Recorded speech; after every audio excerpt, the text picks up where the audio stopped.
این چوپان‌ها در زمین جماعت لنگر ناحیه شمس‌الدین شاهین خیمه زدند. رهبر خواجگی دهقانی محمد جان به چراگاه آمده است و از آنها می‌خواهد بار و بندشان را بردارند و دیگر جای بروند. با گفته رهبر خواجگی چراگاه به او تعلق دارد. خانواده نور رحمانوف میگوید زمین از آنهاست.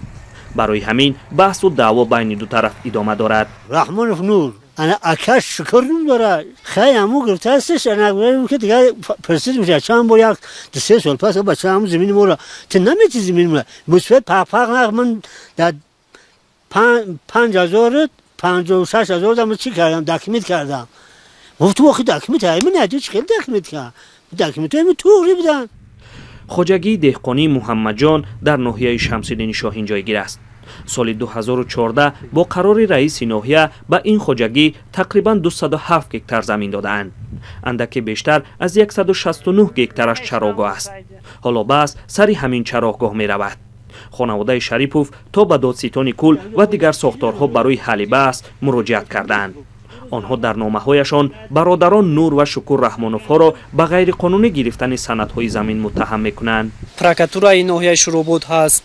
خب با شعبه کارهای داخلی هست عریضه من عریضه خطی، با پروکاتورای گنرالی جمهوری ترکستان هست عریضه خطی. خب با رئیس ناحیه هست عریضه مقصد اویدی، همش با همین یک مضمون، فقط طلبی حجت ها، یعنی که حجت های ما غیر قانونی در دستی شهروندان رحمانوف نور و رحمانوف شکور غیر قانونی نگاه داشته میشن. تلاش و زنگ های ما برای گرفتن نظر برادران نور و شکور رحمانوف ها نتیجه نداد. اما یک نفر که خود را عمک آنها معرفی کرد گفت که دعوای شریپوف ها بی اساس است.